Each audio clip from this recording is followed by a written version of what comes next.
시간이 되었으므로 목포 에스라 성경 강좌를 김현숙 권사님의 기도로 시작하겠습니다. 사랑이신 하나님, 오늘 또 새날 주셔가지고 세상 속에서 살다가 또 하나님 말씀 앞에 이렇게 앉게 하시고 듣게 하신 하나님 너무 감사드립니다. 아멘. 여러 날 동안 저희들이 쉬었지만 그 가운데서도 하나님의 말씀을 또 보게 하시고 그 말씀대로 저희들이 깨닫게 하신 그 은혜 감사드리며 이 밤도 저희들 함께 모여서 우리 목포의 에스라 말씀을 우리 조 집사님을 통하여서 듣습니다. 하나님께서 늘 말씀 준비하고 그 말씀에 아버지 공부하는 우리 조 집사님에게 더욱더 지혜의 영을 허락하여 주시고 듣는 아멘. 저희들에게도 아멘으로 받아가게 하시고 또 그 말씀 붙잡고 세상 속에서 승리하며 살아가는 저희 에스라 식구들이 되게 도와주시옵소서. 아멘. 감사드립니다. 우리 주 예수 그리스도 이름으로 기도드립니다. 아멘. 아멘. 네. 아유, 감사합니다. 네. 저는, 어, 아무튼, 어, 8월 첫 주부터 지금까지 매우 바쁜 시간을 보냈습니다. 이거 성경 강좌를 또 이렇게, 어, 8월 달 풀로 이렇게 준비하고 하고 또 지금은 녹취록을 만들고 있습니다. 그 강의했던 것들을 글로 다시 변환시키면서 PPT하고 다시 이렇게 맞추는 작업을 하고 있습니다. 그건 뭐 해도 되고 안 해도 되지만 그게 굉장히 도움이 되고 또 강좌에 참석하셨거나 강좌를 이렇게 나중에 동영상으로 보시는 분들한테도 녹취하고 같이 보면은 글과 PPT와 또 귀로 들으면서 동시에 이렇게 시청각 교육으로 쓰면은 자료로 쓰면 굉장히 도움이 될 것 같아서 지금 부지런히 만들고 있습니다. 뭐 거의 다 만들었습니다. 내일은 광주에서 그래서 강사님들을 수고했다고 밥 한 끼를 사주시겠다고 그래서 밥 먹으러 광주를 갑니다. 자, 우리가 쭉 마가복음을 16장까지 있는데 이제 지금 석 장 남겨두고 있습니다. 1장부터 13장까지 했고요. 14, 15, 16 석 장 남겨두고 있는데요.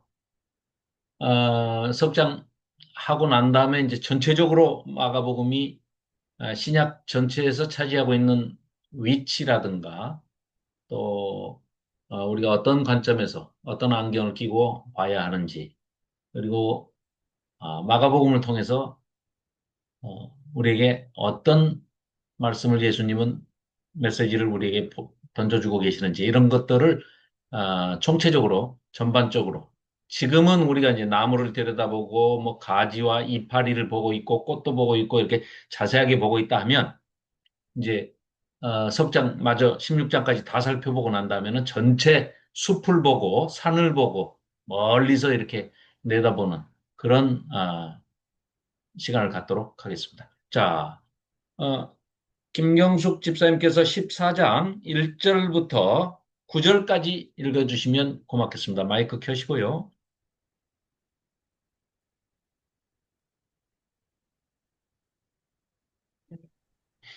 여기까지. 이틀 지나, 이틀이 지나면 유월절과 무교절이라. 네, 맞습니다. 이렇게 됩시다. 예, 화면이 없어져서 다시 켜볼게요. 네, 예, 예, 다시 읽겠습니다. 이틀이 지나면 유월절과 무교절이라 대제사장들과 서기관들이 예수를 흉계로 잡아 죽일 방도를 구하며 이르되 일난이 날까 하노니 명절에는 하지 말자 하더라. 예수의 머리에 향유를 붓다. 예수께서 베다니 나병 환자 시몬의 집에서 식사하실 때에 한 여자가 매우 값진 향유, 곧 순전한 나드 한 옥합을 가지고 와서 그 옥합을 깨뜨려 예수의 머리에 부으니 어떤 사람들이 화를 내어 서로 말하되 어찌하여 이 향유를 허비하는가? 이 향유를 300 데나리온 이상에 팔아 가난한 자들에게 줄 수 있었겠도다 하며 그 여자를 책망하는지라. 예수께서 이르시되 가만두라. 너희가 어찌하여 그를 괴롭게 하느냐. 그가 내게 좋은 일을 하였느니라. 가난한 자들은 항상 너희와 함께 있으니 아무 때라도 원하는 대로 도울 수 있거니와 나는 너희와 항상 함께 있지 아니하리라. 그는 힘을 다하여 내 몸에 향유를 부어 내 장례를 미리 준비하였느니라. 내가 진실로 너희에게 이르노니 온 천하에 어디에서든지 복음이 전파되는 곳에는 이 여자가 일도 말하여 그를 기억하리라 하시니라. 아멘. 아멘. 자, 이 아주 굉장히 유명한 아, 본문이죠. 이거는 자, 어떤 여인이 예수님께 지금 이게 요일로 보면 목요일입니다. 목요일.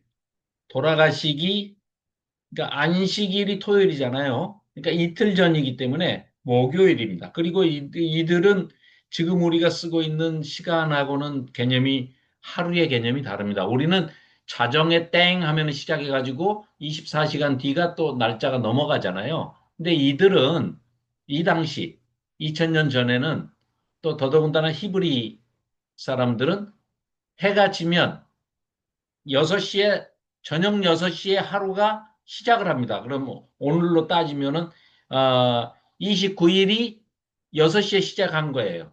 그래가지고, 그 다음날 5시 59분이 되면 29일이 끝나고 이제 30일로 넘어가는 겁니다. 그러니까 저녁에 시작해서 그 다음날 저녁까지가 이들은 날을 계산합니다. 그러니까 안식일 이렇게 계산을 할 때 토요일 저녁입니다. 그러니까 금요일 저녁부터 예, 토요일 저녁까지가 안식일이에요. 자, 유명한 사건이죠. 예수님께 여인이 기름을 부었어요.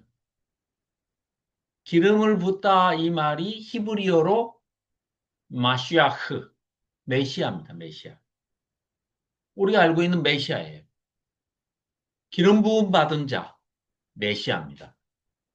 그럼 기름 부음을 받는 그 대상이, 그러니까 누가 기름 부음을 받을 수 있느냐 할 때 우리가 구약 전체를 쭉 관통하면서 세 직종에 있는, 네, 예, 예. 왕, 그 다음에 제사장, 그리고 선지자.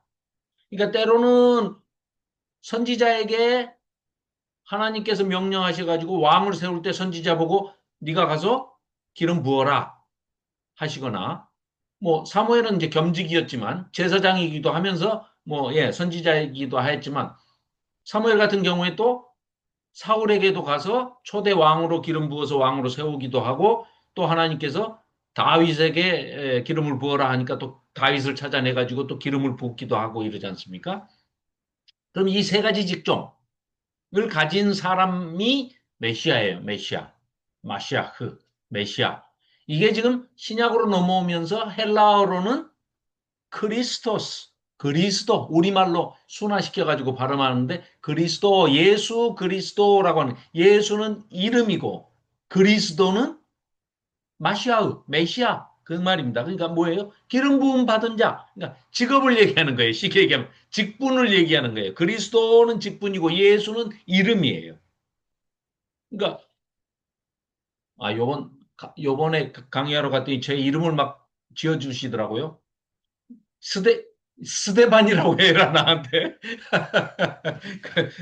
그래서 스데반이 집사가 아니고 스데반은 전도자인데, 우리 한글로, 어, 집사라고 일곱 집사 이렇게 번역이 잘못됐는데, 그 오역이다. 그러니까 전도자인데, 우리한테 잘 알려진 전도자가 빌립도 있고 스데반이 있는데, 조 스데반 좋다. 그러면서 참석하셨던 분들이 저한테 스데반 집사라고 하라고 그러는데, 어, 어쨌거나, 요, 뭔 얘기하다 그랬지? 그 직분이 이제 집사냐, 뭐, 이런 얘기죠. 제사장이냐, 왕이냐, 선지자냐. 이 굉장히 중요한 의미입니다. 자, 메시아로 기름 부음을 받은 자, 그리스도라고 불리는 예수님에게 지금 누가 기름을 붓고 있습니까? 방금 읽어봤지만 어떤 여인이에요. 어떤 여인. 이름도 밝히지 않는 어떤 여인이, 여기는 지금 이름을 안 밝히고 있는데요. 이 사건이 너무나 중요한 사건이기 때문에 사복음서에 다 나옵니다. 다 나와요. 그런데 이 기름 붓는 사건이 한 번 있었냐, 여러 번 있었냐, 뭐 학자들마다 논란도 많고 뭐 여러 가지 얘기들을 하는데요. 어, 결론은 이겁니다. 요한복음이 맨 마지막에 쓰여져 있기 때문에요. 요한복음을 기록할 당시에 AD 90년에서 AD 96년 그때 그 어간 100년 그 사이에 기록된 요한복음에는 요한이 마지막까지 순교하지 않고 살아서 기록을 할 때 이 사건에 해당되던 사람들이 다 죽었기 때문에 이름을 다 밝힙니다. 요한 사도가. 그래서 요한 사도는 그냥 나사로, 오빠가 나사로, 그 집에 제일 큰 오빠가 나사로, 바로 밑에 여동생이 마르다. 그 바로 밑에 이제 삼남매가 살고 있는데요. 예수님께서 가장 사랑하셨고 가장 가까이 두고 아끼고 사랑하셨던 친구 나사로입니다. 나병 환자입니다. 그리고 이들이 살고 있는 곳이 예, 바로 이 나사로입니다. 나사로. 베다니, 벳 아니 하는 말은 벳은 집이고 아니 하는 말은 슬픔 그런 얘기입니다. 그러니까 슬픔의 집이라는 슬픈 사연을 가진 사람들이 모여 사는 동네가 베다니 마을인데요. 마을 이름도 슬픔의 집들인데요. 그게 바로 나환자촌입니다. 우리 목포도 가까운데 그 일로 어디에 천사골 이런 곳이 있었죠. 뭐 우리 잘 아시다시피 소록도 같은 데는 아예 그냥 나환자 그냥 한선시병, 나병, 뭐 옛날에는 문둥병이라고 했죠. 그래서 불가촉, 일반 사람들과 접촉할 수 없는 그런 전염성이 강한 더더군다나 치료제가 없었던 없고 치료 방법이 없었던 그때는 아주 그냥 이건 하늘이 내린 저주의 병이다 해가지고 못 고치니까. 근데 뭐 병이 뭐 그것만 못 고치나요? 감기도 지금 못 고치는데 아직도.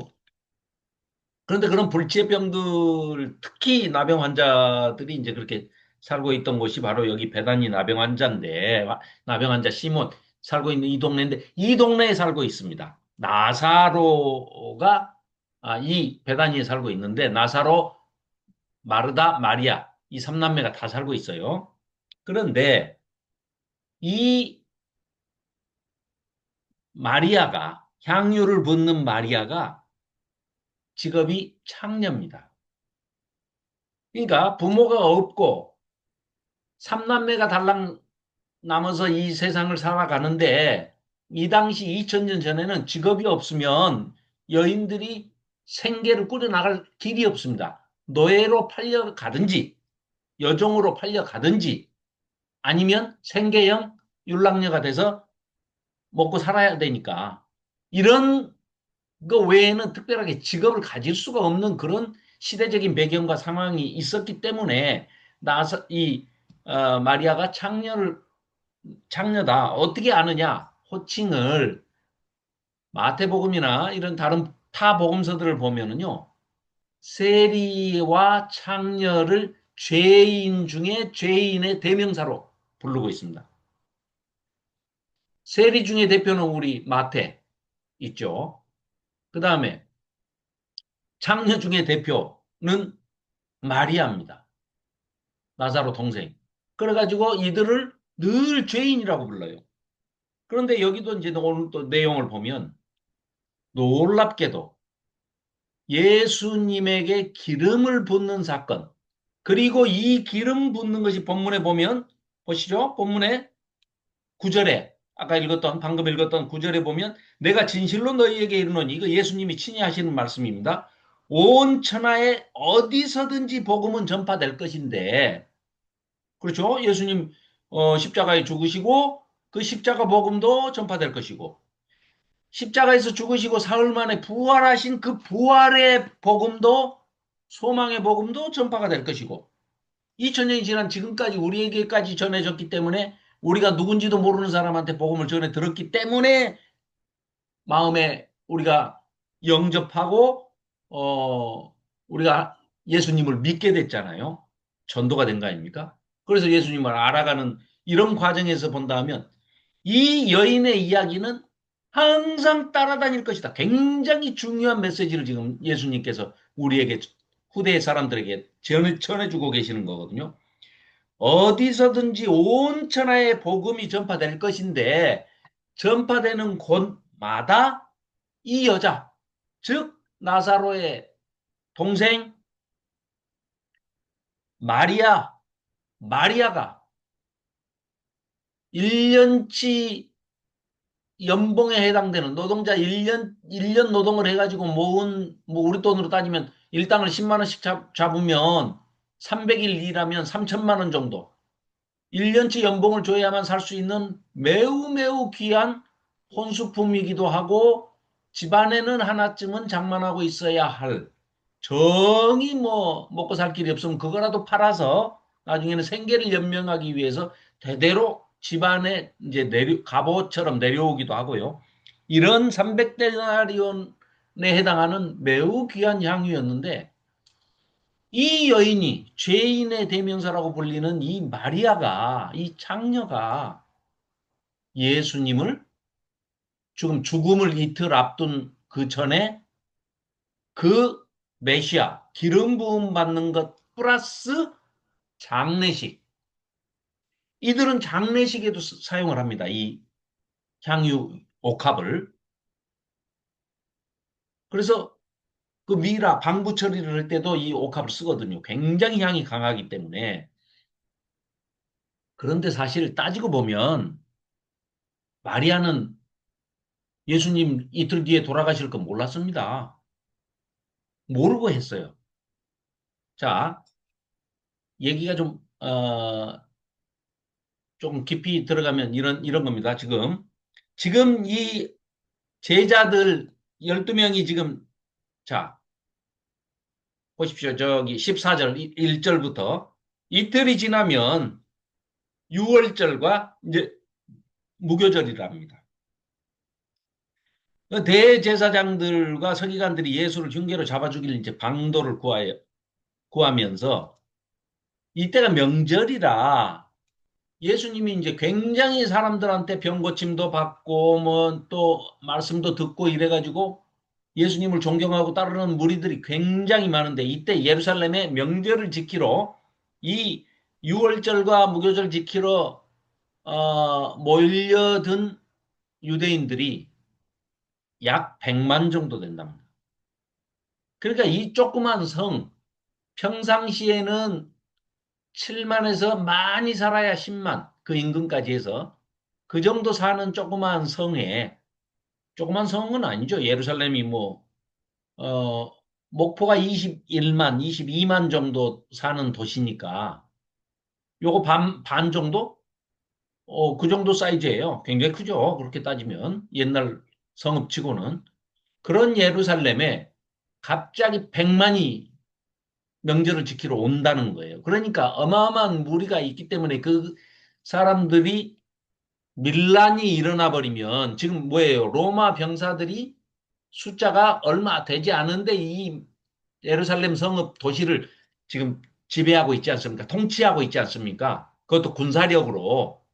이런 상황에서 들고 일어나 버리면 예수님을 섣불리 죽였다가 밀란이 일어나면 로마군들이 이제 머리가 아파요. 그리고 죽일 방도가 없어요. 이들은 십자가형을 쳐야, 같은 동족끼리, 유대인들끼리 십자가형에 처할 권한이 없습니다.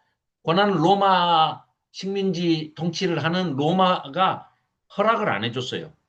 그래서 이제 어떻게 잡아 죽일까 하고, 지금 어떻게 하면 십자가형으로 처형을 해주세요 하고 부탁을 해가지고 죽여버릴까. 이 지금 소위 유대교의 이 유대인들, 종교 지도자라는 놈들은 그걸 꿈꾸고 있고요. 두 번째, 예수님의 12제자. 길이길이 이름을 떨치고 지금도 이 사도로 이름을 이게 존경을 모든 기독인들로부터 가룟 유다만 빼놓고는 다 존경을 받는 이 열두 제자들도 지금 이 상태는 이 수요일에서 목요일 건너서 지금 이틀 뒤 사흘 뒤에 돌아가실 이제 지금 예수님을 앞두고는 지금까지 우리가 살펴봤지만 어때요? 따라다니면서 누가 더 크냐? 네가 하나님 우편에 예수님 우편에 네가 우의정한다고 뭐 할 수 없지 뭐 그럼 나는 좌의정 아니야 나는 영의정 하면서 지들끼리 지금 그 자리다 또 예수님 거사가 이제 우리 성에 들어가 가지고 명절에 난리를 낼 거야. 그래가지고 로마를 완전히 끌어엎어 버리고 어? 기적을 그냥 행하시면은 먹는 것도 다 해결되고 오병이어 기적 이미 봤잖아요. 칠병이어 기적도 이미 봤지 않습니까? 그러니까 뭐 우리의 왕으로 삼으면 예수라는 저 양반만 있으면 군사적으로도 사회적으로도 종교적으로도 뭐 교육적으로도 모든 문제 다 해결돼. 왕 삼자. 그때 나는 무슨 장관 뭐 이제 이러고 어 뭐 돈은 없으니까 이 사람들은 뭐 황금 거북이라든가 무슨 뭐 목걸이라든가 뭐 시계라든가 뭐 방클릭 등 뭔가 뭐 이런 거 바쉐롱 콘스탄틴 뭐 이런 건 안 사다 줘도 되겠지만 서로 제자들은 지금 머릿속에 그거밖에 없단 말이에요. 좋은 자리 차지하려고 자기의 부귀영달을 위해서. 자, 그러고 있습니다. 또 유대 백성들을 봅시다. 유대 백성들은 어떻게 하고 있어요? 자, 지도자들은 그 모양이고 열두 사도마저도 그 모양을 하고 있는데 백성들은 먹을 거 주니까 따라다니고 병 들었는데 낫게 해주니까 따라다니고 지금 이런 입장이에요. 그런데 그 사람들 다 모릅니다. 모르기는 내 마찬가지예요. 마리아가 예수님 돌아가실 거 모르는 거나 제자들이 예수님이 말씀하시는 구원이 어떤 방식으로 구원을 하시는 건지 모르는 거나 모르기는 내 마찬가지입니다. 그런데 결론은 어떻습니까? 예수님을 기름 부음을 받아가지고 내일 모레 돌아가실 것을 미리 십자가형을 당할 것을 미리 장례를 치러주는 이 역할을 이 여인이 한 겁니다. 이전에요. 바디메오라는 맹인이 있었죠. 그 맹인이 예수님이 나타난 앞이 안 보이니까 전혀 앞을 볼 수가 없는데 예수님이 나타나는 것처럼 소리가 들리니까 이 바디메오가 뭐라고 외쳤었습니까? 다윗의 다윗의 후손 어? 다윗의 후손 왕으로 오시는 예수여 어? 아브라함의 자손이요 아브라함의 자손 다윗의 후손으로 오신 왕이고 메시아인 예수님 내 눈을 좀 보게 해주세요. 이 사람이 메시아를 알아보고 메시아라고 선포를 했어요. 선포를. 두 번째, 자 맹인이 메시아라고 제일 먼저 선포를 했고요. 두 번째는 그 메시아라고 선포된 예수님을 여기 식사하는 자리에서 죽음을 앞두고 식사하는 자리에서 이 창녀가 죄인이라고 손가락질을 하고 무사람들로부터 지탄을 받고 있는 이 마리아라는 여자가 와가지고 옥합을 깨서 기름을 붓는 사건입니다. 이 사건이 영원히 복음이 전파되는 곳에서는 이 여자가 행한 일을 말하여서 이 사건을 기억할 것이다. 라고 예수님께서 선포를 해주시는 그런 장면입니다. 그래서 굉장히 중요한 이 본문인데요. 자, 그래서 이제, 이거는, 자, 한번 살펴봅시다. 자, 2절. 이르되 밀란이 날까 하여 명절에는 죽이지 말자. 이랬다는 거예요. 3절. 예수께서 배단이 나병 환자 시몬의 집에서 식사를 하시러 이제 초대를 받았습니다. 이 나병 환자, 이 시몬도 문둥병 환자예요. 그런데 예수님께서 예수님께서 미리 고쳐주셔가지고 나와서 감사하다고 지금 식사 대접을 하는 건지, 아니면 아직 낫기 전이어서 예수님을 초대해가지고 식사 대접을 하고 잘 보여가지고 어떻게 좀 나 좀 낫게 해주세요라고 하고 싶어서 지금 초대를 했는지 뭐 그런 거는 성경이 밝히고 있지 않습니다. 뭐 어찌 됐건 그런데 이제 뭐 치료를 받고 나서 감사 자리인 것 같아요. 뭐 분위기가. 자, 그래서 향유 곧 순전한 나드 한 옥합을 가지고 와서 이 여자가 매우 값진 이 옥합을 깨뜨려 가지고 예수님의 머리에 부었습니다. 저 다른 복음서에 보면은 발에 한 방울 또 해서 발도 씻어주고 머리에도 한 방울 떨어뜨리고 머리 한 방울 떨어뜨리고 나머지는 발에 다 부어가지고 발을 이렇게 씻어드린 걸로 이렇게 묘사가 된 것도 있어요. 근데 그 두 가지 다 맞다고 봅니다. 어느 한쪽만 한 게 아니라 두 가지 다. 예. 머리에 한 방울 붓는 것이 기름 부음, 메시아, 그겁니다. 그 행위입니다. 그리고 발에 붓는 것도 역시 마찬가지예요. 자, 그래서 4절. 어떤 사람들이 화를 내어 서로 말하여 어찌하여 이 비싼 향유를 허비하냐? 라고 지금 이제, 예, 이제 불만을 표시하는 거예요. 그런데 이들이 생각한 거는 다른 게 아니에요. 이 비싼 것을 팔아가지고 그 돈 갖다 바치면 우리가 그 돈 잘 챙기고 있다가 가룟 유다가 돈 관리를 하니까 회계를 맡아갖고 하니까 그런데 또 다른 복음서에 보면 저는 도둑놈이라 도둑질한 걸 또 다 봤어요. 보고 또 그렇게 적어요. 그러듯이 이것도 이제 마태복음이나 누가복음에 보면 다 똑같이 이제 기록이 돼 있거든요. 그러니까 뭐 괜히 생각해주는 척 하면서 이제 그렇게 비싼 거를 허비하느냐 하지만은 5절. 이 향유를 300데나리온에 팔아가지고 가난한 자들을 챙겨줄 수 있다. 억수로 뭐 가난한 자들 뭐 그게 아니라 그 도둑질해 가려고 그러는 겁니다.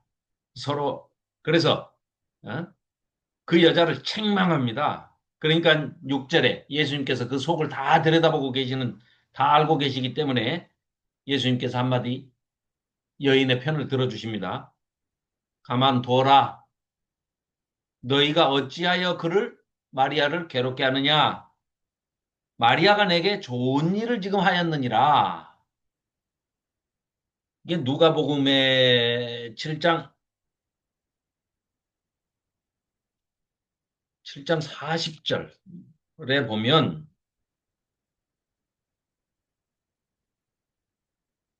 예수께서 대답하여 이르시되 제가 읽어드릴게요. 시몬아 내가 너에게 이를 말이 있다 하시니 그가 이르되 예 선생님 말씀하십시오. 그러니까 이르시되 빚 주는 사람에게 빚진 자가 둘이 있는데 하나는 500데나리온을 빚을 졌고 하나는 50데나리온을 빚을 졌는데 갚을 것이 없으므로 둘 다 탕감을 해줬거든. 그럼 둘 중에 누가 더 고마워하고 더 사랑하겠냐? 그러니까 당연히 많이 탕금 받은 사람이죠 하고 베드로가 대답을 하는 거예요. 그러니까 그래 네 판단이 옳도다 하시면서 그 여자를 돌아보시면서 시몬에게 이를 때 이 여자를 봤느냐? 내가 너희 집에 들어올 때, 이 지금 문둥이 시몬입니다. 베드로가 아니고, 문둥이 시몬. 지네 집에 초대를 했지 않습니까? 초대를 해가지고 식사 대접을 하면서도, 거기는 이제 먼지가 많이 날리는 땅이기 때문에 샌들을 신고 다니니까 발에 흙이 몽땅 묻고 뭐 이럴 거 아닙니까? 그럼 손님을 초대하면 반드시 자기 하인들을 통해서 손 씻을 물과 발 씻을 물을 줘서 씻게 한 다음에 그러고 난 다음에 식사를 대접하는 게 이 옳은 순서거든요. 근데 그런 걸 전혀 안 해주고 이제 이 못마땅 해가지고 있으니까 지금 그 이 못마땅 한그 누가복음 7장 요 36절부터가 이게 지금 이 똑같은 사건이거든요. 기왕이면 한번 찾아볼까요? 한번 예. 그 뒤에 좀 넘기시면 102페이지 102쪽에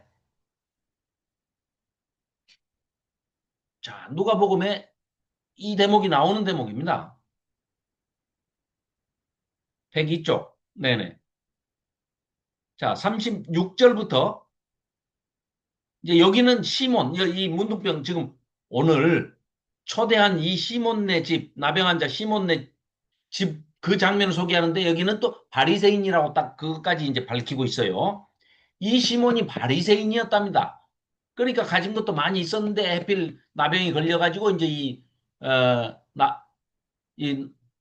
베다니 문둥이촌으로 이제 지금 들어온 거예요. 이 슬픔의 동네로 들어온 겁니다. 자, 36절. 한 바리새인이 예수께 자기와 함께 잡수시기를 청하니 이에 바리새인의 집에 들어가 앉으셨을 때 예수님이 들어가셨는데 제자들하고 다 앉았어요. 그 동네에 죄를 지은 한 여자가 여기는 이제 죄를 지은 한 여자 이렇게 얘기하죠.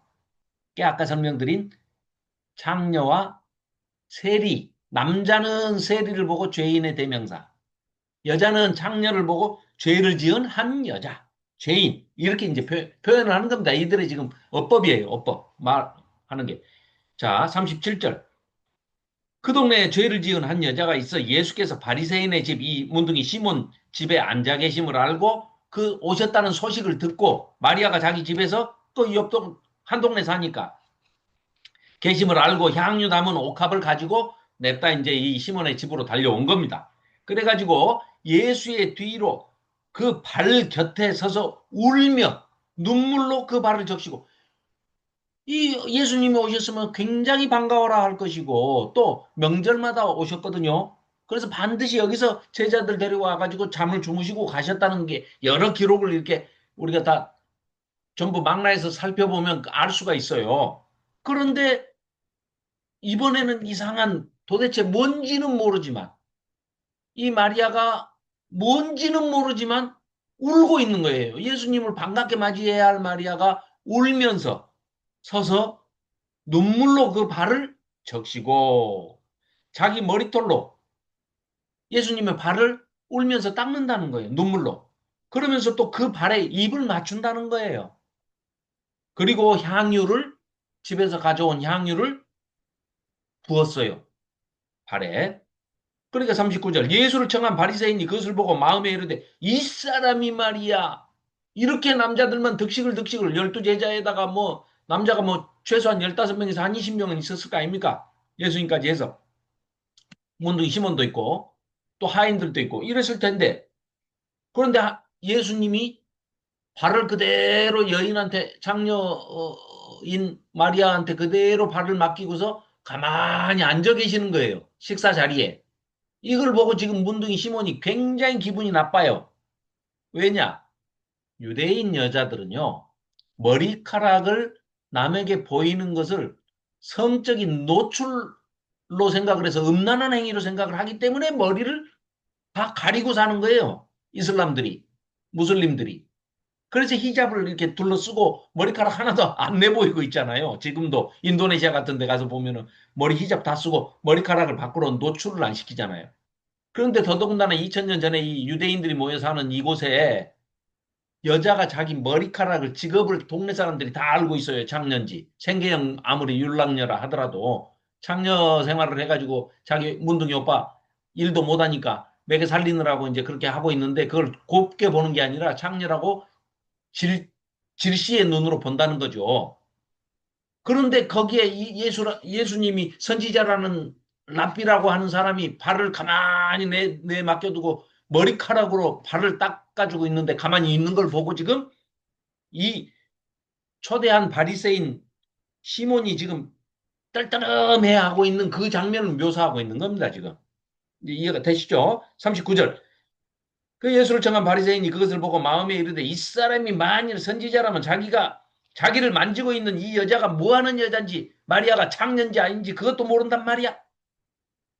이런 얘기입니다. 지금 어떠한 자 곧 죄인인 줄을 알았으리라 하거늘 예수께서 대답하여 이르시되 그 속마음을 다 아시고 문둥이 시몬아 내가 너에게 이를 말이 있다 하시니 이게 참 베드로 아닙니다. 베드로 시몬이 아니고 이 문둥이 시몬이에요. 바리새인 시몬 그가 이르시되 선생님 말씀하소서 하니까 이르시되 빚 주는 사람이 빚진 자가 둘이 있는데 말이야. 그러면서 지금 이제 아까 얘기하는 500데나리온과 50데나리온. 누구는 5억을 탕감해주고 누구는 5천만 원 탕감해줬으면 누가 더 좋다 하겠냐? 이 말이에요. 아주 간단한 질문이죠. 그러니까 뭐, 예, 내 생각에는 뭐 많이 탕감받은 자가 더 고마워하지 않겠습니까? 그러니까 이제 네 판단이 옳다. 네 속마음을 방금 내가 알아보니 저 여자가 죄가 많다며. 너는 죄가 없고 그러니 저 죄 많이 졌다고 네가 보고 있는 저 여자가 내가 그 빚을 탕감해주면 더 고마워하지 않겠냐? 이런 뜻입니다, 지금. 이 뜻으로 얘기하시는 거예요. 그러면서 너는 이놈아 잘 들어봐라. 네가 초대했지. 네가 초대해놓고 내가 너희 집에 들어올 때 너는 내게 44절입니다. 발 씻을 물도 주지 아니하였고 하인들 두고도 하인들로 하여금 내 발을 씻기거나 손 씻을 물도 너는 안 줬잖아. 그런데 이 여자는 눈물로 내 발을 적시고 자기 머리털까지 꺼내가지고 그걸로 이렇게 닦아주고 있는데 더더군다나 이 여인은 더러운 내 발에 씻어주면서 아무리 씻었다 해도 물도 귀한 그 동네에서 씻어도 아직도 더러울 텐데도 불구하고 개의치 않고 입맞춤까지 발에다가 하고 이렇게 존경을 표시하고 하는데 너는 이놈아 내게 입도 마주치지도 않고 인사도 안 했단 말입니다. 유대식의 인사. 이 사람들 몇 분씩 끌어안고 뭐 이리 끌어 왼쪽으로 끌어안다가 오른쪽으로 끌어안다가 뭐 여러 이상한 막 안부 다 묻고 뭐 자기가 아는 조상들 뭐 그 집안 사람들 뭐 내력 얘기하면서 뭐 몇 시간씩 노닥거리고 인사를 하거든요. 그러니까 전도 가면 그 인사하지 말라고 그러잖아요. 그 쓸데없는 짓에 시간 뺏기지 말라고. 자, 그런 얘기입니다. 그래서 내게 입맞추지 아니었지 않냐. 그런데 그는 내가 들어올 때로부터 내 발에 입맞추기를 그치지 아니하고 저 마리아가 이렇게 나한테 정성을 다하지 않냐. 46절. 너는 내 머리에 감람류, 너희 집에 있는 식용유 한 방울도 나한테 안 부었잖아. 그런데 응? 저 마리아는 저 비싼 향유를 가져와가지고 내 발에 다 부었지 않냐. 그러므로 이러므로 내가 너에게 말하는데 니들 잘 들어. 그의 마리아의 어서 오십시오 하영자 전도사님. 안녕하세요. 네. 그러므로 47절입니다. 누가복음 7장 47절. 이러므로 내가 너에게 너 문둥이 시몬에게 말하는데 이 마리아의 많은 죄가 다 사하여졌도다. 뜬금없이 지금 예수님께서 감람유가 아니라 이 향유 옥합을 300데나리온짜리 3천만 원, 요즘 돈으로 하면 3천만 원짜리 그 옥합을 깨가지고 예수님 머리에 한 방울 붓고 발에 부어가지고 머리털을 꺼내서 막 문지르고 발에 입 맞추고 울면서 막 이렇게 눈물로 장례를 준비하고 있는 장례 몰라요 이 사람. 마리아도 사실은 예수님 돌아가실지도 모르는데 지금 이걸 하고 있어요. 이러고 있는데 느닷없이 예수님께서 마리아의 죄사함을 선포하십니다. 어마어마한 어마어마한 얘기예요. 이거는 진짜 어메이징 할 뿐만 아니라 이건 깜짝 놀랄 얘기입니다. 죄사함 선포는 하나님밖에 못 하시잖아요. 죽기 이틀 딱 남겨놓고 놓으시고 지금 우리가 그냥 슬렁슬렁 읽고 넘어가니까 이렇지. 이 지금 우리가 보고 있는 이 마가복음 14장에 마리아가 향유 옥합을 깨뜨린 이 사건, 기름 붓는 사건은 예수님이 아까도 말씀하셨지만은 온 천하에 두고두고 어디든지 복음이 전파될 것인데 그때마다 이 나를 메시아로 알아보고 나에게 기름 부은 이 마리아를 창녀 마리아를 두고두고 온 세상 사람들이 칭송하고 그를 기억하고 이 여자가 행한 일도 복음 속에 계속 전파가 될 것이다 하고 예수님이 하신 말씀에 참듯이 지금 견주어서 여기 누가복음 7장을 살펴보면 이 7장 속에도 그대로 고스란히 서로 상호 보완작용을 하면서 들어있다 이 말씀입니다. 그죠? 그래서 자, 더 읽어보면 46절 너는 식사하십시오 하고 초대한다고 다 초대해놓고 손 씻을 물도 안 주고 발 씻을 물도 안 줘놓고 또 내 머리에 손님이 왔다고 그래서 감람유 한 방울도 그 사람들 이 유대인들 풍습에는요 손님이 귀한 손님이 오면 이 향유 한 방울을 똑 머리에다 이렇게 떨어뜨려서 그 집안에 이렇게 냄새 같은 걸 완전히 다 아주 굉장히 강한 향수 역할을 하니까요. 그것을 냄새를 전부 싹 제거하는 그런 역할을 이제 하게끔 그렇게 이제 귀한 손님이 오면 그렇게 대접을 하는 풍습이 있어요. 그런데 지금 너는 그거 감람유, 식용유 한 방울도 안 부어줬잖냐? 그러나 저 마리아는 그 향유를 내 발에 다 부었지 않냐? 네. 자, 7장 47절입니다. 이러므로 내가 너에게 말하노니 저 여자, 너희들이 창렬하고 깔보고 있는 저 여자의 많은 죄가 사하여졌도다. 이는 그의 사랑함이 많음이라. 왜요? 사랑이 많고 예수님을 향한 지극한 정성과 사랑과 이런 것들을 스스로 마리아가 보였기 때문에 죄사함을 선포하시면서 그래 네 말대로 죄가 많다고 너희들이 흘겨보고 있는 저 여자 그래 죄가 많아.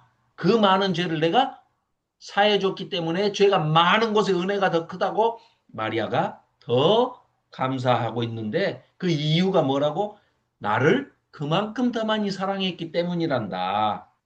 그러므로 이는 그의 사랑함이 많음이라 사함을 받은 일이 적은 자는 적게 사랑하느니라. 이에 여자에게 이르되 내 죄사함을 받았느니라. 이렇게 말씀을 하시면서 이 장면을 보고 있는 열두 제자를 포함해서 가룟 유다까지 열두 제자를 포함해서 그 자리에 있었던 모든 사람들이 다 함께 앉아있는 자들이 속으로 겉으로는 말도 못 꺼내고 속으로 말하기를 우와 도대체 이분이 누구길래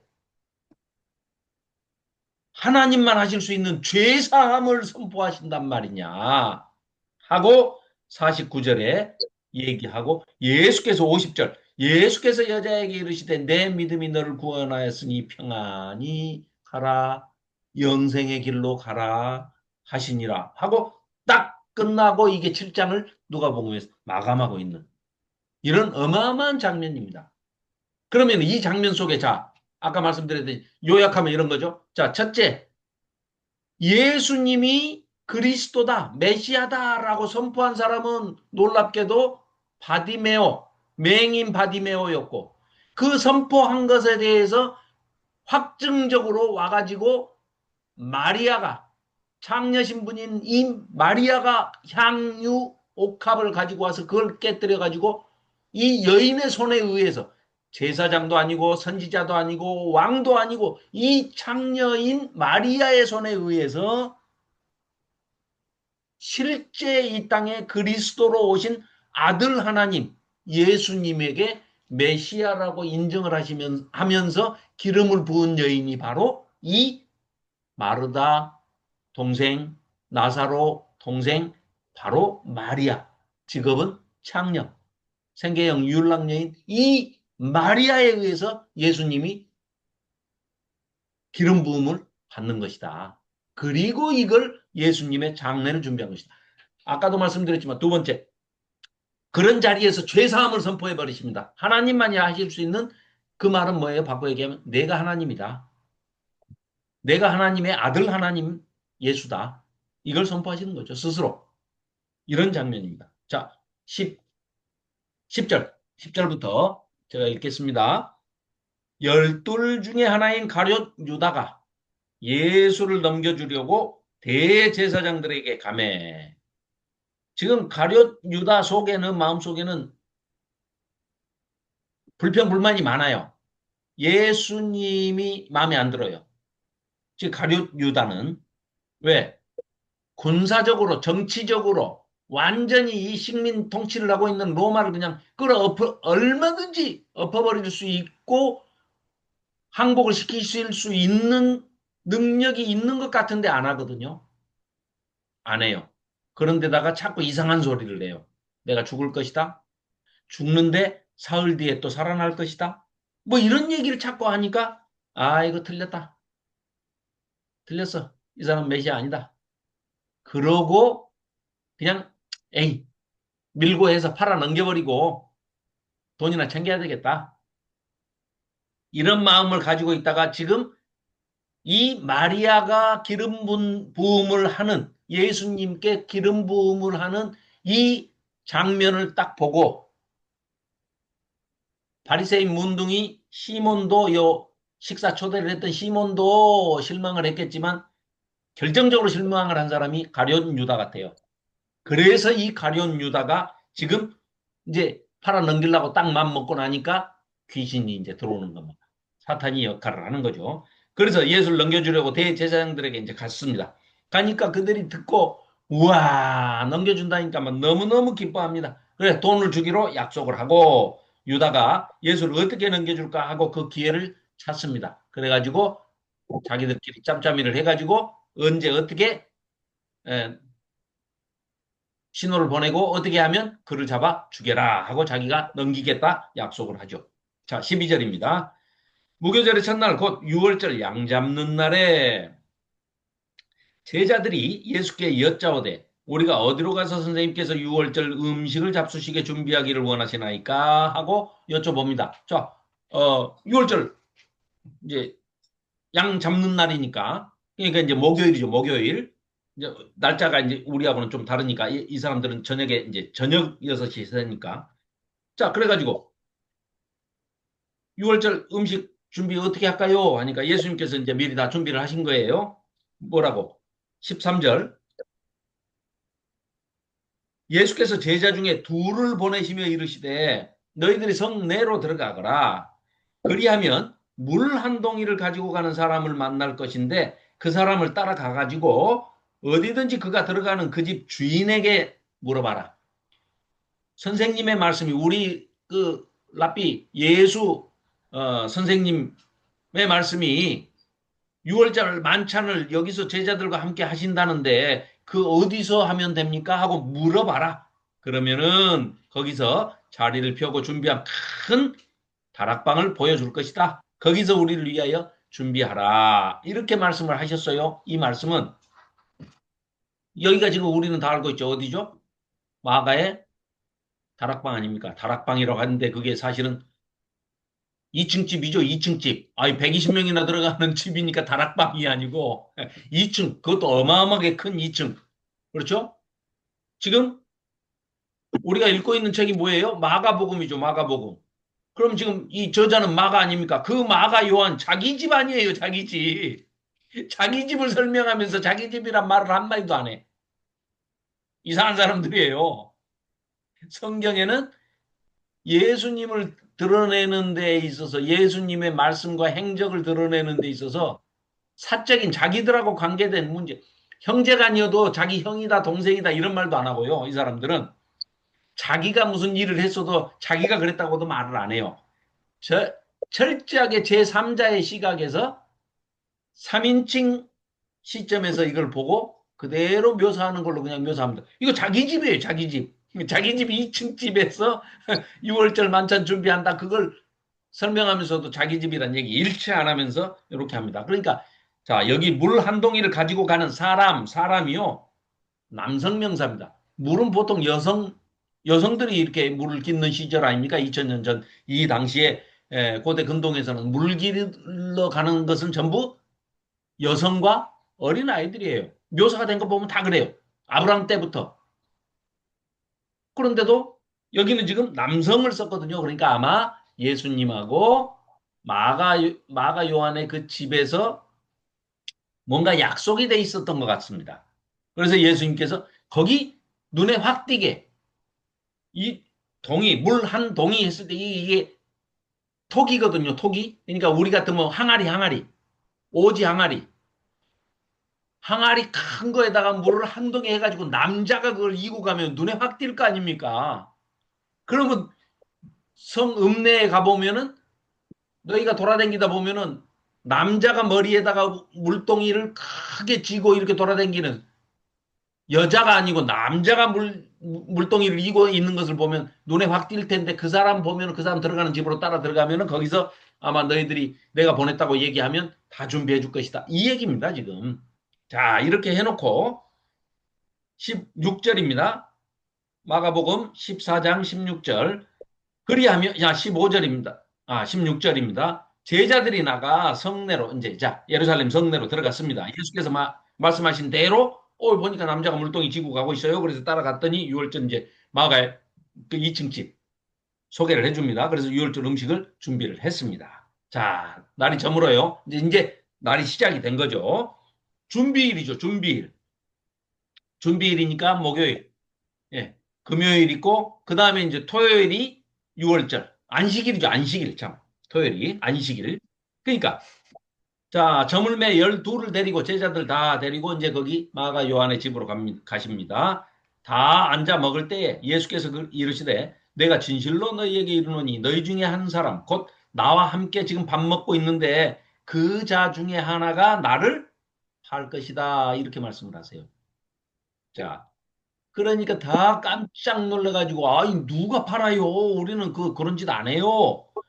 근심하며 하나씩 하나씩 예수님한테 눈도장을 찍는 거예요. 제자들이 한 사람씩 예수님 저는 아니지요. 이렇게 물어요. 말하기 시작하니 열둘이 다 한 거예요. 그들에게 이르시되 열둘 중에 하나 곧 나와 함께 그럼 이제 가룟 유다도 물어봤겠죠. 저는 아니지요. 근데 예수님 대답하지 않으시고 더 이제 구체적으로 말씀하십니다.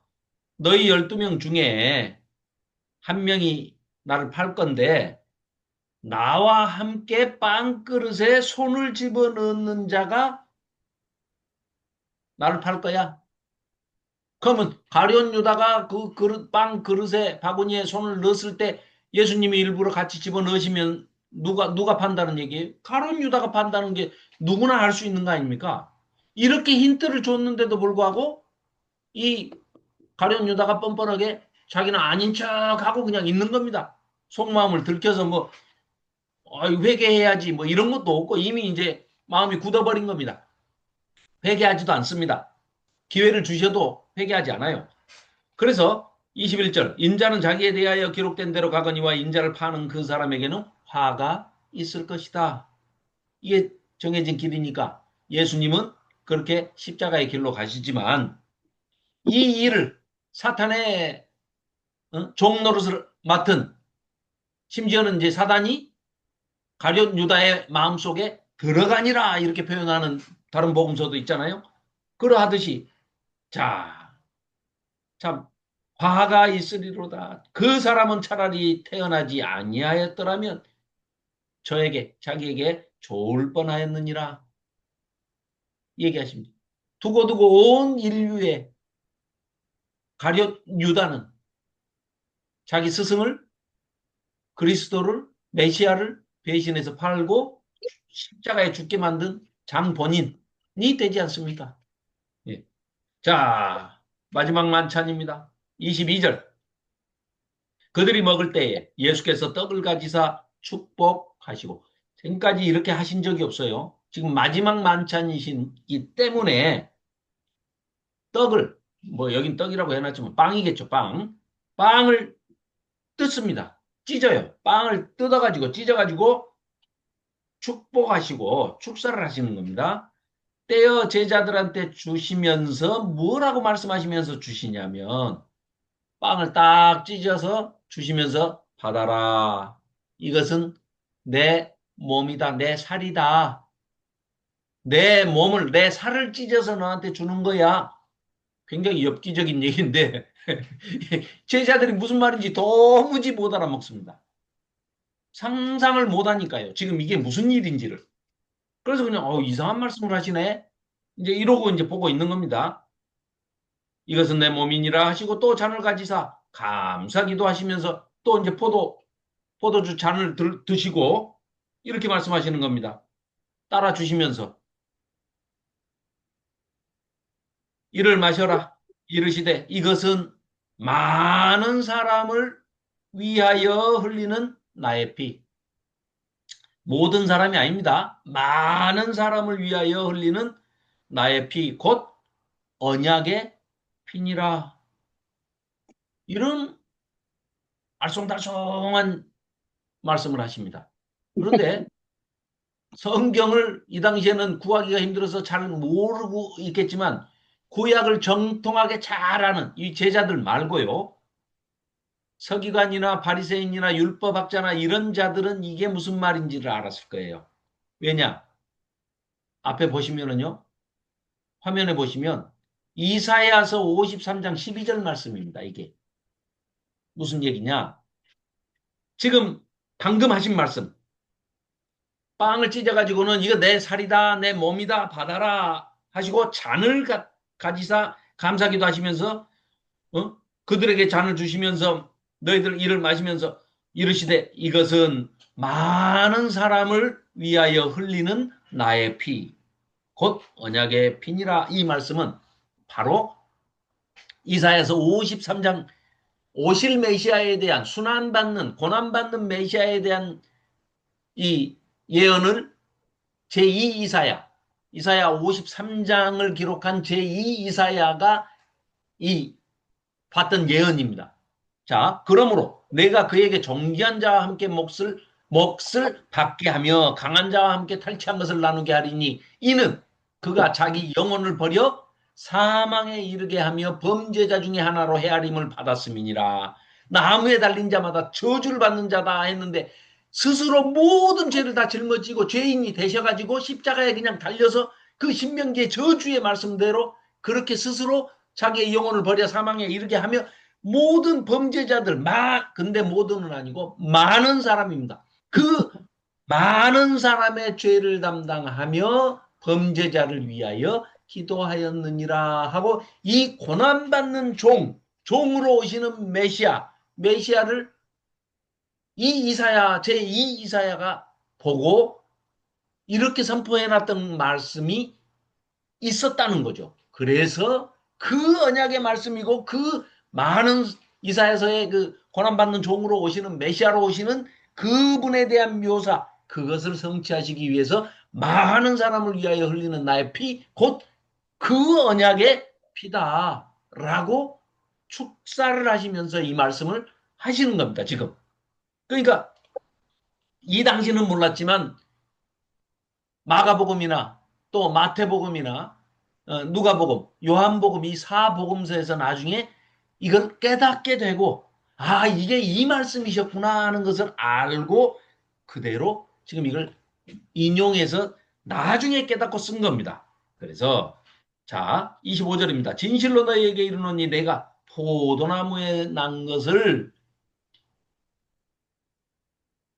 하나님 나라에서 새 것으로 마시는 날까지 다시는 마시지 아니하리라 하시니라. 이에 그들이 찬미하고 감람산으로 가니라. 방금 이 포도나무에 난 것을 이제 드시지 않는다는 이 말씀도 이게 이런 얘기입니다. 여기 앞에 한번 보십시오. 이건 이제 신현우 교수님 그 이제 해석해 놓으신 건데요. 이제 헬라어를 전공을 하시는 분들이기 때문에 여기 지금 우리가 새 것으로 이렇게 돼 있죠. 우리 개역 개정에는 25절에 14장 25절에 보면은 내가 포도나무에서 난 것을 하나님 나라에서 새 것으로 이렇게 번역을 했는데 이거 잘못 번역된 겁니다. 새 것이 아니고 다시는 그런 얘기입니다. 카이논 다시는 내가 다시 마시는 날까지는 마시지 않겠다. 이 선포를 하시는 겁니다. 하나님 나라에서 다시 마시는 날까지는 다시 마시지 않겠다. 그리고 이따가 이제 마가복음 15장에 가서 보면은 또 다른 복음서하고 비교해 보면은요.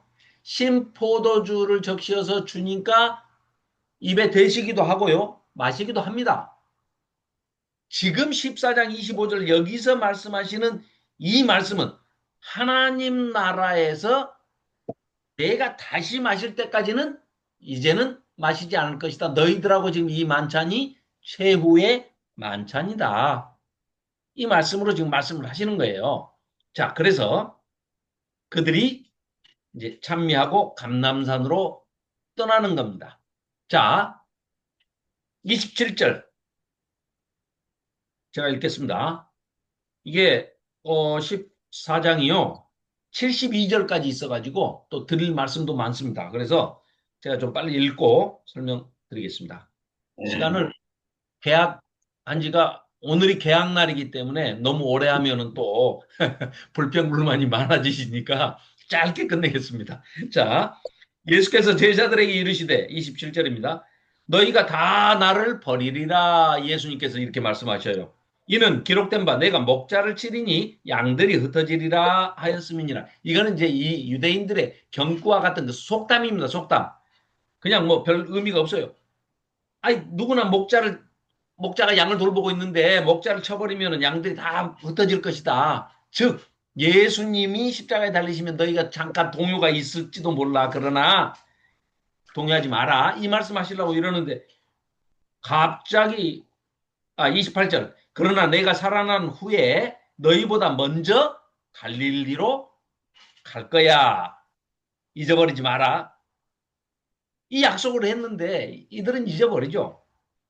근데 그 말을 듣고 이제 베드로가 충격을 받았어요. 갑자기 죽는다는 얘기하고 또 다시 죽었다가 살아난다고 그러지.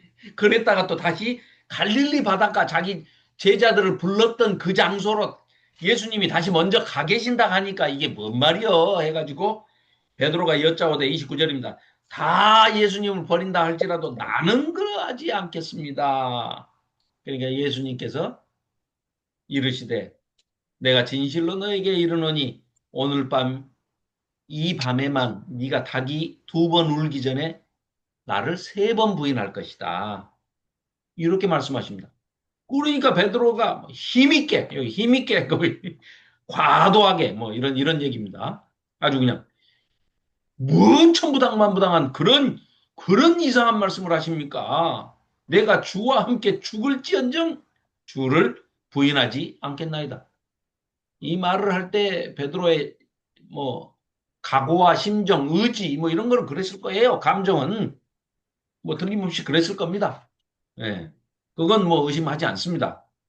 그러나 사람은 누구나 쉽게 죽음을 앞에 두면은 바뀔 수도 있다. 그런 얘기예요. 내가 주와 함께 죽을지언정 주를 부인하지 않겠나이다 하고 모든 제자도 거 봐요. 베드로만 그런 게 아니고 모든 제자도 다 이렇게 말을 했답니다. 그래.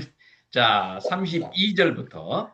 자, 그들이 겟세마네 기름 짜는 감람유 짜는 곳이죠. 겟세마네라는 곳의 이름에 예수께서 제자들에게 이르시되 내가 기도할 동안에 너희는 여기 앉아 있어라. 너희도 같이 좀 기도 좀 해라. 이런 얘기시죠. 그런데 베드로와 야고보와 요한을 데리고 가실새 심히 놀라시며 슬퍼하사 말씀하시되 내 마음이 심히 고민하고 죽게 되었으니 너희는 여기 머물러 깨어 있으라 하시고 너희들도 좀 깨어서 기도 좀 해라. 아니 예수님 얼마나 답답하셨겠어요? 지금 이제 내일 모레 돌아가실 건데 이들은 지금 심히 괴로워서 지금 내가 고민돼가지고 죽음을 앞두고 죽을 걸 아시기 때문에 너무너무 괴롭고 힘드신데 깨어서 제발 좀 기도 좀 해라 하는데 이들은 전혀 듣질 않습니다. 35절 조금 나아가서 땅에 엎드려 될 수 있는 대로 이때가 자기에게서 지나가기를 구하여 이르시되 아빠 아버지여 아빠는 예 아버지 똑같은 말입니다. 아비 아빠 뭐 우리 말과 똑같죠? 이 히브리어 똑같습니다. 아빠, 아버지여, 아버지께는 모든 것이 가능하오니 이 잔을 내게서 옮기시옵소서. 예수님의 솔직한 속마음을 하나님 앞에서 토로하는 거죠. 저 이 잔 안 마실 수 없어요. 하나님은 다 하실 수 있는 내 아버지시잖아요. 아버지, 아버지는 모든 것을 다 가능케 하시는 하나님 아니십니까? 아버지. 그러니 꼭 이 방법밖에 없습니까? 이 잔을 내게서 좀 옮겨 주실 수는 없습니까?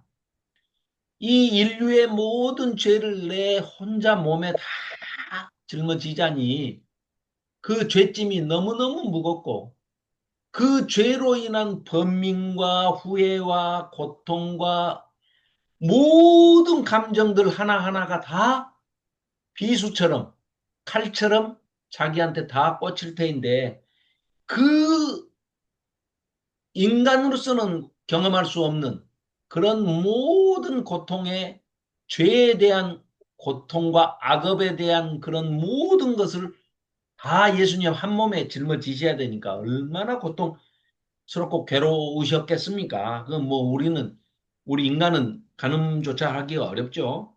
그래서 이렇게 기도를 해 놓으시면서도 결국 뭐 아십니까? 뭐라고 하십니까? 결제는 하나님 아버지께서 하실 것이니까 결재칸은 자기가 아들 하나님이어도 사인하지 않고 아버지한테 남겨놓으시죠. 그러나 나의 원대로 마시옵고 아버지의 원대로, 아버지의 뜻대로, 아버지의 기쁘시고 선하신 뜻대로 하시옵소서 하고 기도하십니다.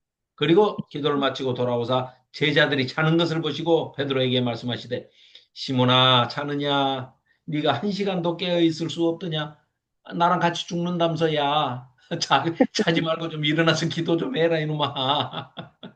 얼마나 답답하셨겠습니까? 예수님이 얼마나 외로우셨을지. 그렇죠, 그렇죠. 외로우시죠. 시험에 들지 않게 깨어 있어 기도하라. 마음에 푸뉴마. 예, 영입니다, 영.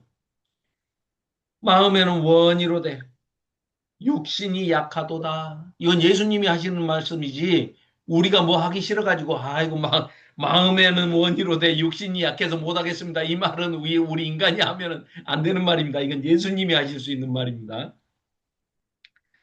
다시 나아가 동일한 말씀으로 기도하시고 다시 오사 보신즉 그들이 또 자고 있습니다. 이는 그들의 눈이 심히 피곤함이라 그들이 예수께 무엇으로 대답할 줄을 알지 못하더라. 세 번째 또 오시니까 그 역시 마찬가지예요. 그들에게 이르시되 이제는 자라 차라리 자 자고 쉬어라. 너희들한테 말하면 내 입만 아프지 뭐 이러면서 그만 됐다 때가 왔도다 보라 인자가 죄인의 손에 팔리느니라. 일어나라 함께 가자 보라 나를 파는 자가 가까이 왔느니라. 가룟 사람 유다가 그놈들을 끌고 이 겟세마네 동산에서 늘 기도하셨던 그 장소를 알기 때문에 오고 있는 것을 말씀하시는 겁니다.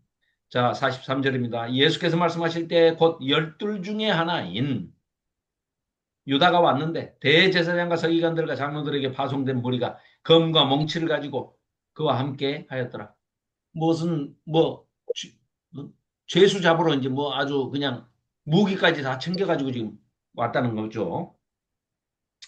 예수를 파는 자가 가룟 유다죠. 가룟 사람 유다가 이미 그들과 군호를 암호를 짜가지고 이르되 내가 입맞추는 자가 예수니까 그를 잡아 단단히 끌고 와라. 뭐 이렇게 얘기를 한 겁니다.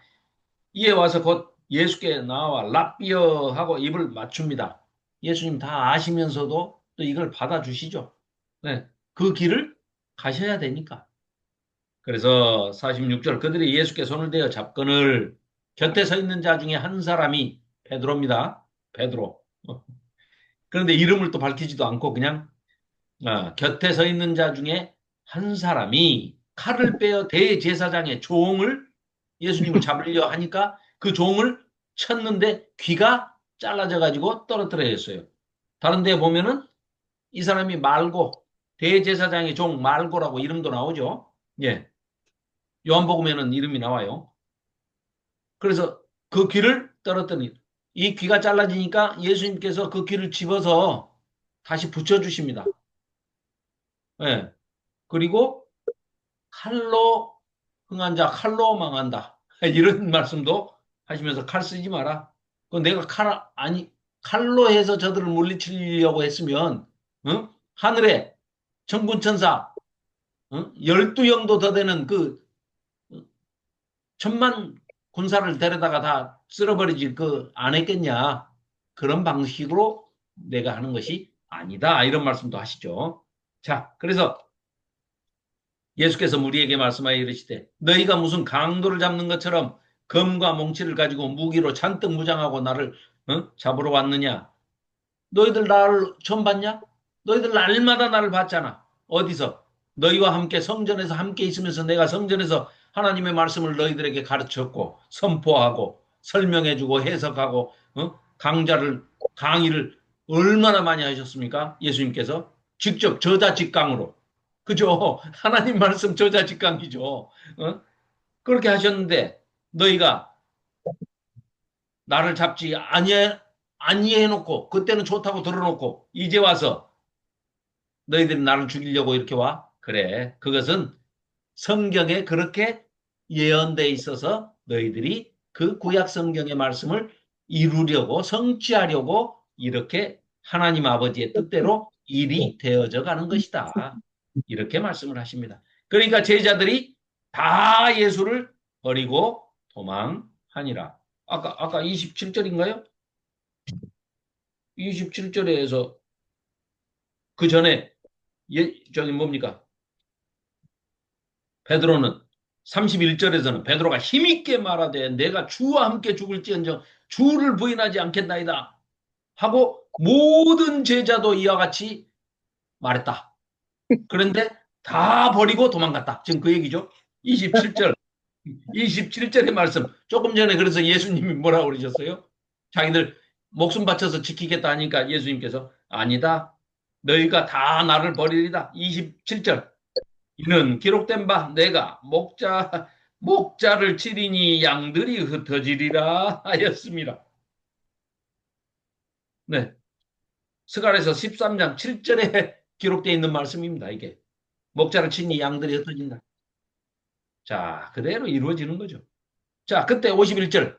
한 청년이 벗은 몸에, 그러니까 이들이요, 잠을 잘 때는 그 꼭 담요같이 생긴 외투, 구멍 뚫어진 그 옷을 이렇게 뒤집어 쓰고 허리띠를 딱 묶어가지고 이렇게 일상복으로 입다가 이걸 벗어가지고 이제 밤에는 추우면 이불처럼 안에 이제 또 속옷을 입었으니까 일할 때는 이제 속옷만 입고 일을 하고 겉옷은 이제 이렇게 이불처럼 쓰고 잠을 자는 모양이에요. 그러니까 한 청년이 벗은 몸에 배 혼이불을 이거 옷을 자기 옷을 덮은 겁니다. 일부는 또 벽에도 삼고 두르고 예수를 따라가다가 무리에게 잡혔어요. 잡히니까 그 옷을 홀라당 벗어버리고 속옷바람으로 도망갔다는 얘기입니다. 이 청년이 마가입니다. 마가. 이 글을 쓰고 있는 마가가 자기 자신을 이렇게 묘사를 하고 있는 겁니다. 그러나 있는 그대로 부끄러운 자아상을 여기다가 그려 넣고 있는 겁니다. 그 외에 뭡니까?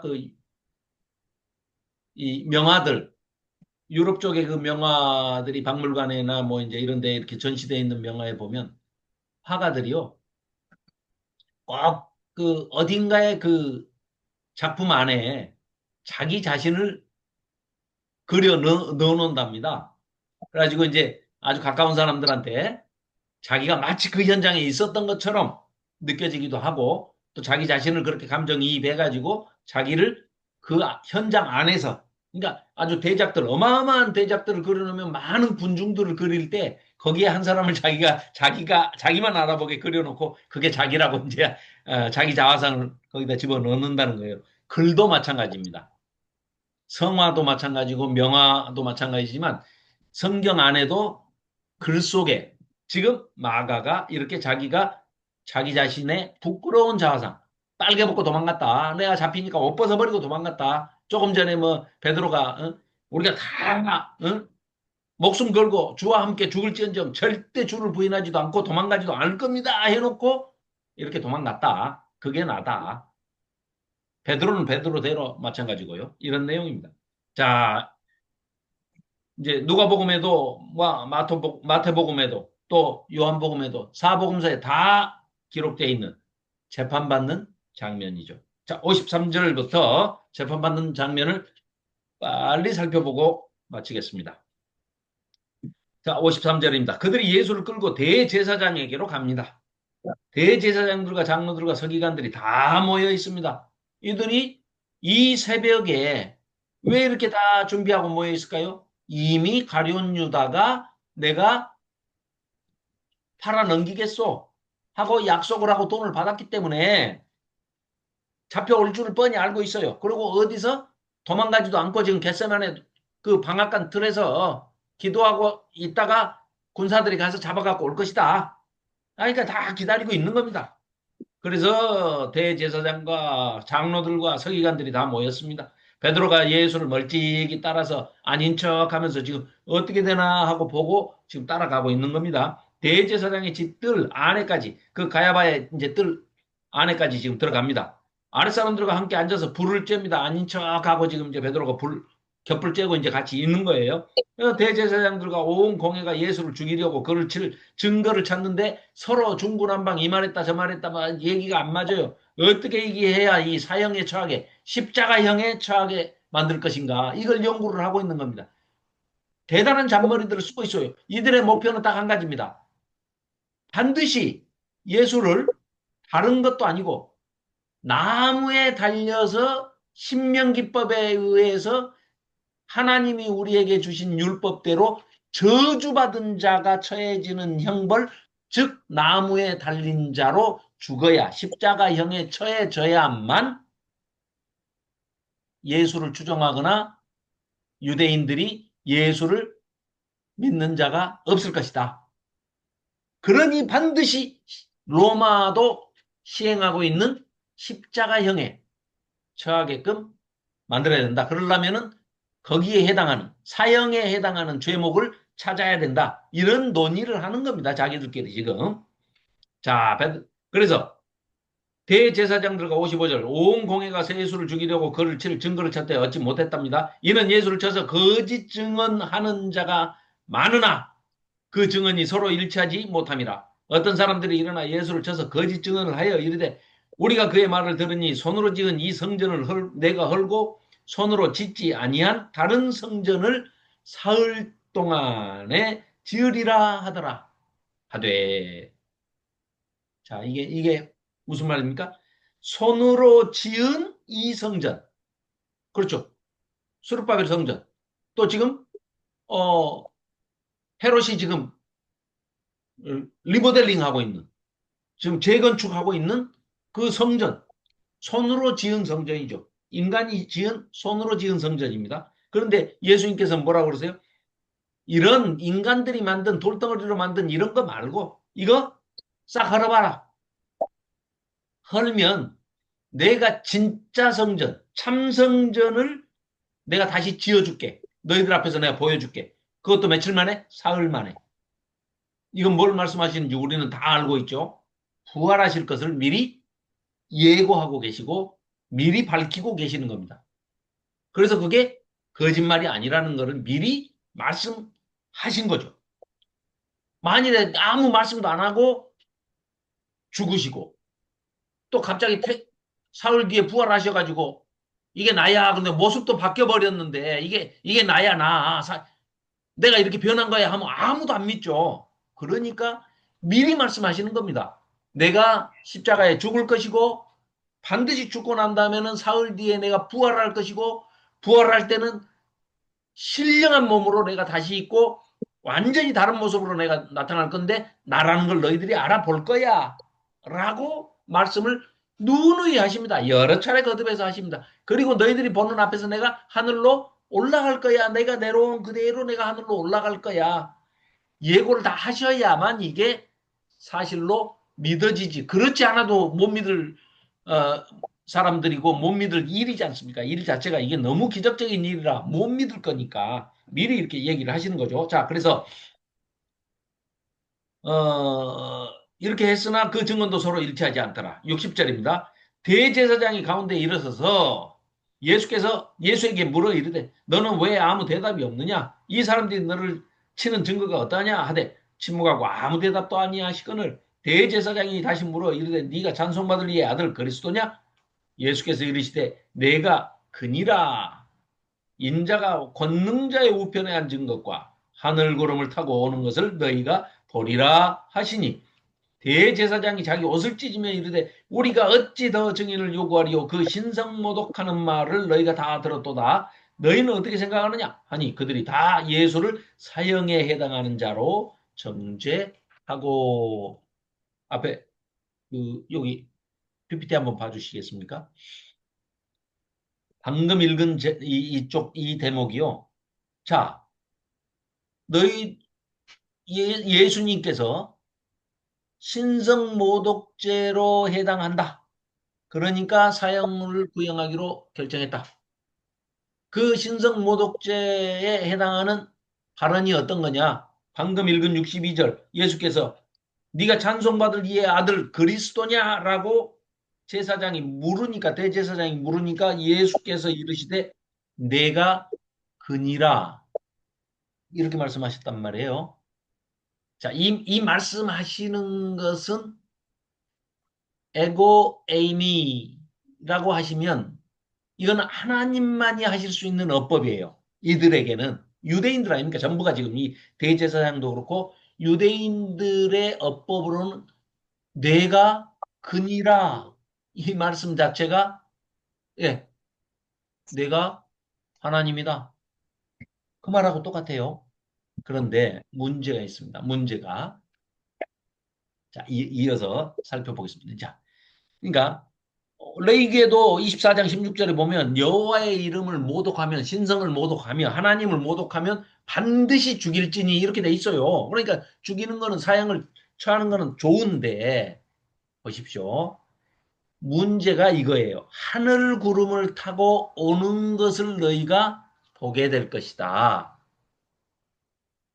이게 지금 신성모독죄지. 내가 그니라라고 했다는 것이 지금 신성모독죄가 아니에요. 이거 보십시오.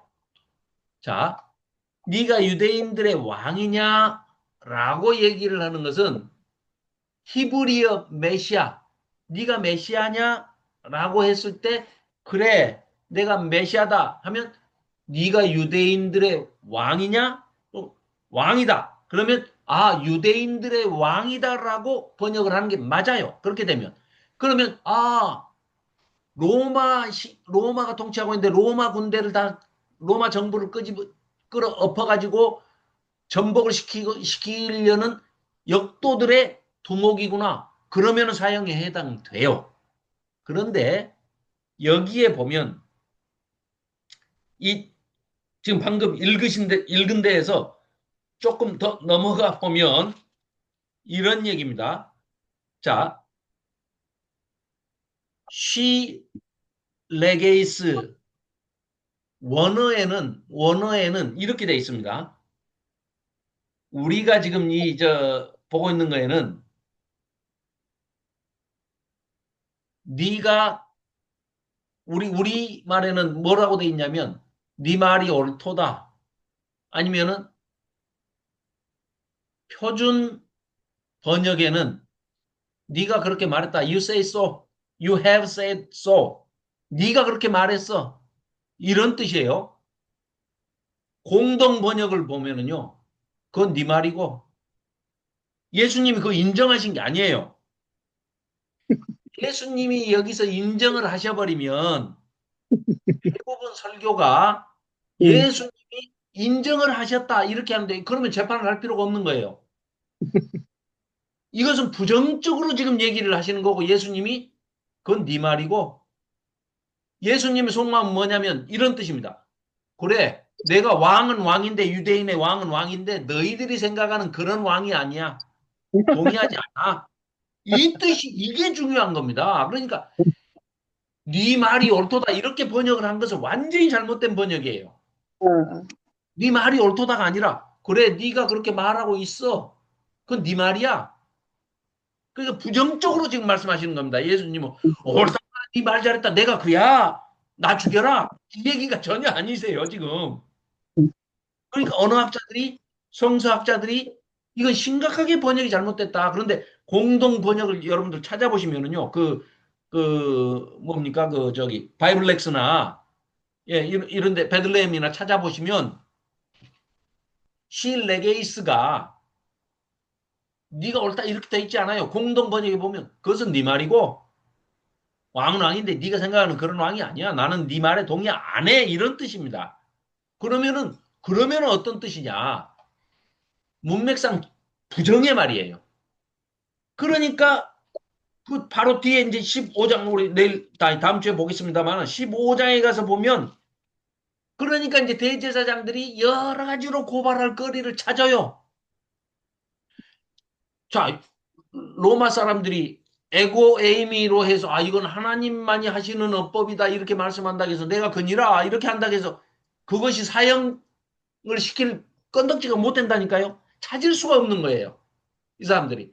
그러니까 계속 무슨 죄를 지었냐 하고 막 따지고 있는 겁니다. 그러니까 말은 자 아무튼 자 이어서 이거 이제 마저 보고 설명을 드리겠습니다.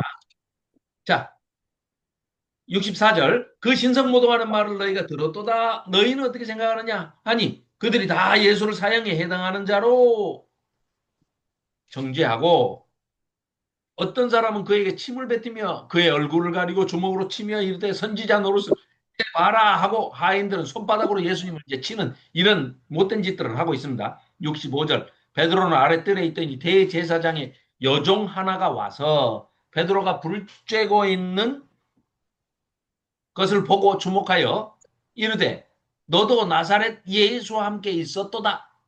이 여종이 말하는 것을 듣고, 그러니까 쉽게 얘기하면 제주도 말을 하는 거를 듣고 너 제주도 사람이냐? 이제 이런 개념입니다, 지금. 베드로 말하는 걸 딱 들으니까 나사렛 사투리를 썼던 모양이죠. 입 다물고 가만히 좀 있지 왜. 그래서 베드로가 이제 그 얘기를 하니까 그 여종이 아주 눈치가 딱 빠른 이 대제사장의 여종 하나가 너도 나사렛 사람이네 말하는 거 보니까 저 나사렛 이단 괴수 예수하고 너 한패지 이런 얘기입니다. 그러니까는 68절 베드로가 부인하여 이르되 나는 네가 말하는 것이 무엇인지 전혀 알지를 못하겠다. 깨닫지도 못하겠다 하고 앞들로 나갈세. 여종이 그를 보고 또 곁에 있는 사람들 다시 이르되 저 사람 그 도당 맞아요 하고 지금 옆에서 계속 지금 도발을 하는 겁니다. 이 여종이. 그러니까 이제 또 70절 또 부인하더라. 조금 후에 곁에 서 있는 사람들이 다시 베드로에게 말하되 너도 갈릴리 사람 맞네. 그러니까 너 진짜 저 사람하고 한패 아니야? 예수하고? 라고 하니까 71절 그러나 베드로가 저주하며 맹세하되 나는 너희가 말하는 이 사람을 알지 못하노라 하니 자 여기 저주하며 맹세하되 라고 번역을 해놓으니까 많은 분들이 설교를 하실 때도 이 구절을 오해해가지고 야 베드로가 부정하다가 이제 나중에는 세 번째 부정할 때는 예수님을 저주하면서 부정했대. 이렇게 설교를 하시는 분들이 많아요. 그건 틀린 말입니다. 이것도 찾아보시면 71절도 찾아보시면 공동 번역이 아주 옳게 번역을 해놨는데 공동 번역을 제가 읽어드리겠습니다. 71절입니다. 이 말을 듣고 베드로는 거짓말이라면 천벌이라도 받겠다고 맹세하면서 나는 당신들이 말하는 그 사람은 알지도 못하오 하고 잡아 떼었다. 이게 옳은 번역입니다. 무슨 얘기냐? 히브리 사람들의 어법이 이렇습니다. 예수님을 베드로가 저주하면서 했다는 게 아니고 하도 기가 막힌 일을 당하면 히브리 사람들은 유대인들은 이렇게 얘기를 하는 습관이 있어요. 뭐라고 얘기하냐? 내가 만일에 거짓말을 하면 아니면 내가 저 사람을 안다 하면 만일에 내가 저 사람의 부하라 하면 하늘이 이 자리에서 나한테 저주의 불을 내려가지고 내가 다 죽어도 아니요 번개가 쳐가지고 내가 이 자리에서 죽어도 하면서 그걸 저주하며 맹세한다는 표현으로 쓰고 있는 겁니다. 그러니까 베드로가 예수님을 저주했다는 얘기가 전혀 아닙니다. 그런 뜻이 전혀 아니에요. 근데 여기서 번역을 오해하게끔 이렇게 해놓으니까 음. 마치 베드로가 예수님을 저주한 것처럼 이렇게 그냥 오해가 되는데요. 그 내용이 아닙니다. 충분히 아시겠죠? 전달됐을 걸로 보는데 전달됐습니다. 예수님을 내가 모르면 나 이 자리에서 벌받아 죽어도 나 저주받아 죽어버려도 나 할 말 없어. 이런 식으로 강하게 지금 부정하면서 하는 얘기입니다. 그러니까 예수님을 저주했다는 얘기가 결코 아니라는 거. 그렇죠? 자, 그 자신에 얘기는 대하여 말했다는 거죠. 그런 어쨌든 거짓말이죠. 이제 이것도 거짓말이죠. 네, 자기 네, 어쨌든 네. 비겁하게 지금 자기 살라고 그러니까요.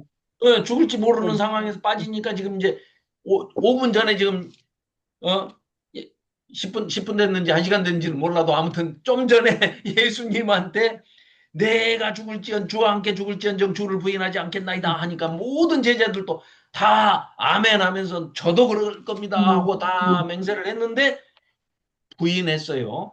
세 번이나 자기를 부인한 거지만 예 결국 예수님을 부인한 거잖아요. 그렇습니다. 어, 어찌됐건 어, 예수님을 부인하고 응. 예수님을 저주하지는 않았지만 네, 어찌됐건 거짓말을 했습니다.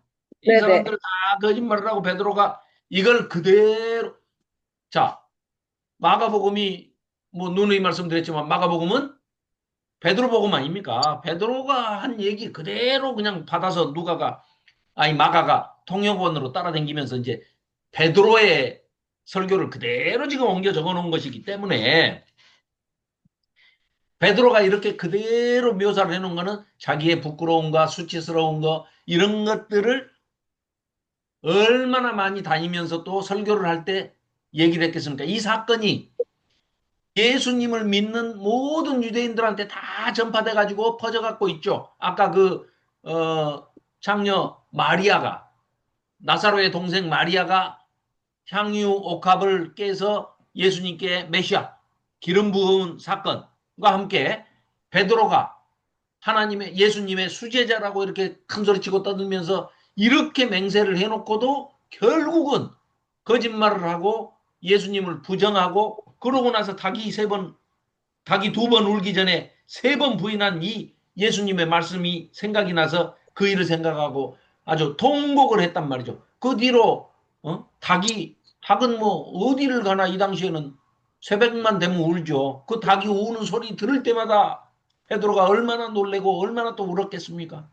뭐 그 뒤로 절대 뭐 베드로는 치킨을 안 먹었다는 얘기도 있고 하지만 어쨌거나 뭐 그건 그때 있었는지 없었는지는 모르겠고 어쨌든 이런 부끄러운 자화상을 그대로 표시를 해놓은 것은 이런 얘기죠. 설교를 하러 베드로가 어디를 갔을 때 산 증인 아닙니까? 자기가 내가 예수님을 세 번 부인했던 베드로요. 그런 나도 하나님이신 예수님께서 부활하신 다음에 찾아오셔서 갈릴리 바닷가로 찾아오셔서 우리를 위해서 초반을 다 차려놓고 밥을 먹이시면서 네가 나를 사랑하느냐 세 번 나한테 물으십디다. 내가 세 번을 부인했는데 그래서 세 번의 기회를 주시면서 내 양을 치라 내 양을 먹이라 내가 너를 믿는다.